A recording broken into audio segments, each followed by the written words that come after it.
मेरा अंदाजा ये है कि शायद सरकार पे कमीशन बनाए बिना कोई पे पैकेज देना चाहती है कि भाई हमने दिया पे कमीशन को की क्या जरूरत है, राइट? ये शायद एक थॉट हो सकता है। सही है। तो पूरा मामला आप लोगों ने समझ लिया होगा कि किस प्रकार से अब वेतन आयोग का गठन होने वाला है या नहीं। जो पूर्व वित्त सचिव हैं सुभाष चंद्र गर्ग, उनका कहना है कि सरकार 8th पे कमीशन का गठन शायद इस बार करे ही नहीं। यदि सरकार ये चाहती है कि हम अपना कुछ अलग से कर्मचारियों को दें, जिससे सरकार का एक अलग ही नाम निकलकर सामने आए कि ये हमने किया है, तो पूर्व वित्त सचिव हैं जो सुभाष चंद्र गर्ग, उन्होंने बहुत बड़ा बयान दिया है और उनका कहना बिल्कुल सही साबित भी हो सकता है, क्योंकि अभी तक कुछ भी घोषणा नहीं की गई है, ना ही टर्म ऑफ रेफरेंस जारी किया गया है, ना ही कमेटी का गठन किया गया है, ना ही कहीं पर कोई अधिसूचना जारी की जा रही है कि 8th पे कमीशन कब तक लागू हो सकता है। तो सुभाष चंद्र गर्ग जी का कहना है कि सरकार 8th पे कमीशन और कमेटी का गठन नहीं करेगी। डायरेक्ट प्रधानमंत्री जी आएंगे रात को 8 बजे और एक घोषणा करेंगे कि कर्मचारियों की सैलरी में 20% या 15% की हमने वृद्धि कर दी है। तो 1 जनवरी 2026 से वो कर्मचारियों को मिलना प्रारंभ हो जाएगा। इस प्रकार से सुभाष चंद्र गर्ग जी का कहना है। और वहीं पर जो शिव गोपाल मिश्रा जी हैं यूनियन के लीडर, उनका कहना है कि सरकार 3.38 फिटमेंट फैक्टर भी लगा सकती है। ये तो एक चांद मांगने जैसा बात कह दी है उन्होंने।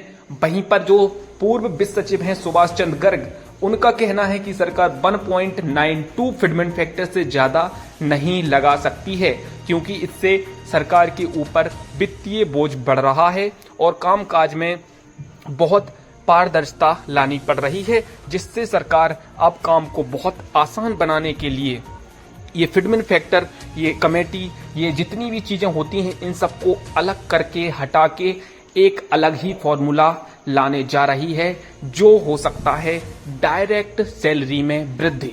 हाँ, ये बिल्कुल सही हो भी सकता है, क्योंकि अभी तक किसी चीज की घोषणा ना करना इस बात का डायरेक्ट संकेत होता है कि कर्मचारियों को अब ज्यादा गणना करने की गुंजाइश नहीं रह गई है, क्योंकि सरकार 8th पे कमीशन का गठन और कमेटी का गठन हो सकता है कि ना करे, क्योंकि पूर्व जो वित्त सचिव हैं उनका बयान सामने आया है। और हो भी सकता है क्योंकि अभी तक किसी प्रकार की कोई अधिसूचना जारी ना करना, ये बिल्कुल उस दिशा में एक संकेत हो सकता है। तो लगातार कमेटी के गठन ना होने से अब ये अनुमान लगाया जा रहा है कि प्रधानमंत्री मोदी जी आएंगे और डायरेक्ट कर्मचारियों की सैलरी में वृद्धि की घोषणा करेंगे, जिसमें ना कोई फिटमेंट फैक्टर होगा, ना किसी प्रकार की महंगाई का आकलन होगा, ना किसी प्रकार का कुछ भी देखा जाएगा। सीधा वृद्धि की जाएगी आप लोगों की सैलरी में। इस प्रकार के बयान अभी सामने आ रहे हैं। वहीं पर जो यूनियन लीडर हैं शिव गोपाल मिश्रा जी, उनका कहना है कि सरकार कर्मचारियों की सैलरी में 3.38 फिटमेंट फैक्टर के साथ वृद्धि करेगी। इससे कम फिटमेंट फैक्टर लगा नहीं सकती है। तो ये कुछ यूनियन के लीडर और कुछ कर्मचारियों का भी कहना है कि ये तो चांद जैसी बात हो गई है कि कर्मचारियों को चांद दे दिया जाएगा, परंतु ये बहुत ही मुश्किल साबित हो सकता है, क्योंकि इस प्रकार की मांग सरकार कदापि नहीं मानने वाली। तो हो सकता है जो सुभाष चंद्र गर्ग जी का कहना है, उसी के आधार पर सरकार 1.92 के फिटमेंट फैक्टर के साथ कर्मचारियों की सैलरी में वृद्धि करने जा रही है और इसमें किसी भी प्रकार की कोई भी गणना करने की जरूरत नहीं पड़ेगी, क्योंकि अभी तक कुछ भी सामने नहीं आया है।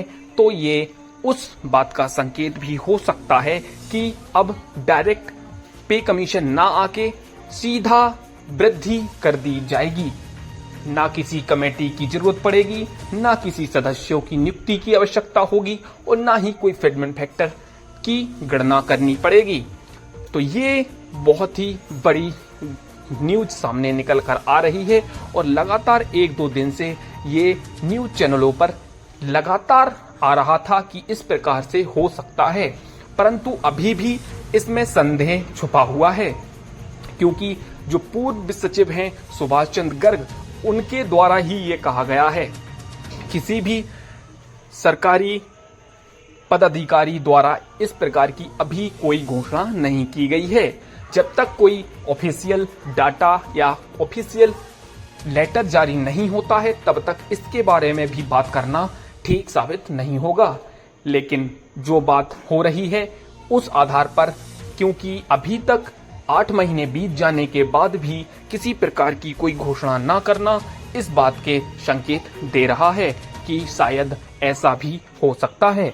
तो कर्मचारी अब उम्मीद लगाकर बैठेंगे कि क्या ये 1 जनवरी 2026 से डायरेक्ट घोषणा की जाएगी कि कर्मचारियों की सैलरी में इतने % की वृद्धि कर दी गई है, क्योंकि अब इस प्रकार से सैलरी में वृद्धि होगी तो ज्यादा भी समय नहीं लगेगा, परंतु इससे गणना करना और सरकार को अपने मन के मुताबिक सैलरी में वृद्धि करना बेहद आसान हो जाएगा।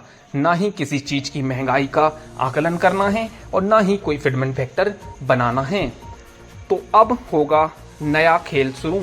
सरकार अपना क्रेडिट लेने के लिए इस प्रकार के जो घोषणा है वो कर भी सकती है। तो आप लोग कमेंट करें और बताएं कि क्या इस प्रकार से हो सकता है, और यदि हुआ तो कितने % की वृद्धि और कितना फिटमेंट फैक्टर लगाया जा सकता है। वीडियो को पूरा देखने के लिए बहुत बहुत धन्यवाद।